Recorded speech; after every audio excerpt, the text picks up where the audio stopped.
nearly 3,000 years, man has searched for the lost Ark of the Covenant.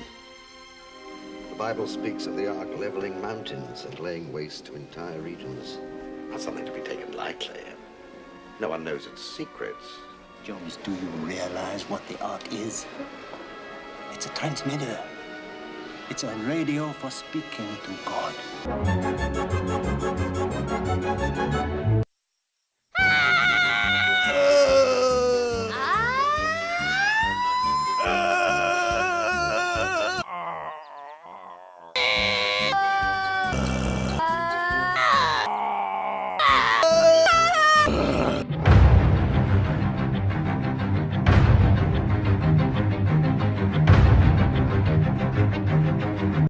Hello everybody and welcome to The Shift. The Shift here referring to a change in my viewing habits from traditional media like the film clips you saw earlier to the dark and dank realms of internet video. The goal of this video is to analyze this changeover and determine whether or not that change is for better or for worse. So how exactly do we go about that then? Well, first let's start with some background. As a wee lad, I found myself fond of a few things. Video games, food, and of course, movies. As soon as I was old enough to comprehend what was happening on screen, I was hooked. Watching every movie I could, frittering away my money on theater tickets, and going from adult to learn what movies they were fond of, in a never-ending quest to see them all.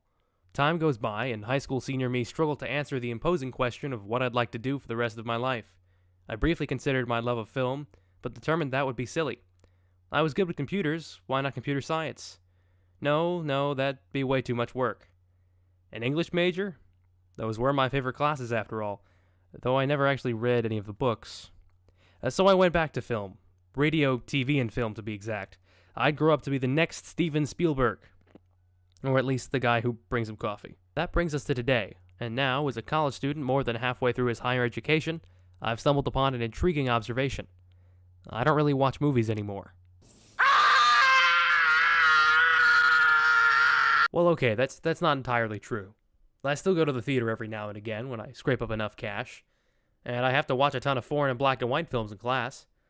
What I mean to say is I don't really watch movies in my spare time anymore. That part of my free time has been consumed by the internet.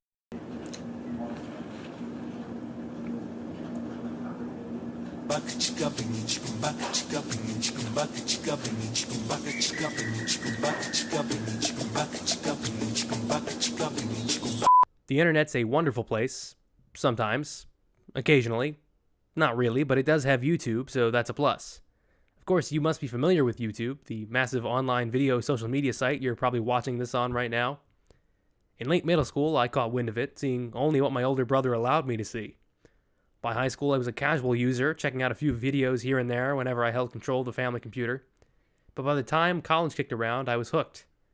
The amount of channels I've subscribed to is really pretty absurd, and the amount of time I've clocked in watching various series is slightly depressing. So what's the blame then? Well, Nicholas Carr, author of the article Is Google Making Us Stupid and general new media scholar, believes the internet itself is the problem. He suggests that the nature of taking in information via the web has changed the way we think, in one way messing with our attention span. He speaks more to how he can no longer spend time reading long articles or novels, though I think he agreed short bursts of viral videos distract us from watching 2.5, and even 3-hour films. Another point might be the internet video just fits better into my free time. As a college student with several classes, a part-time job, and a future to worry about, it's hard to find that time to sit down and consume long works of film. But perhaps this is not such a bad thing. Just because I turn to the web for my dose of content, it doesn't mean I've dumbed down what I watch. From in-depth podcasts to film reviews to thought-provoking theories, I've picked up on a number of intelligent media online. And of course, I still watch movies, as evidenced by the number of references I've made in this video. Perhaps I've just found a better balance of time to spend watching things. Hell, the quality of what I'm watching may have even improved. Where are you right now? I'm at Soup! What do you mean you're at Soup? I mean I'm at Soup! What store are you in? I'm at the Soup store! Why are you buying clothes at the Soup store? Fuck you! Well, some of it, anyway.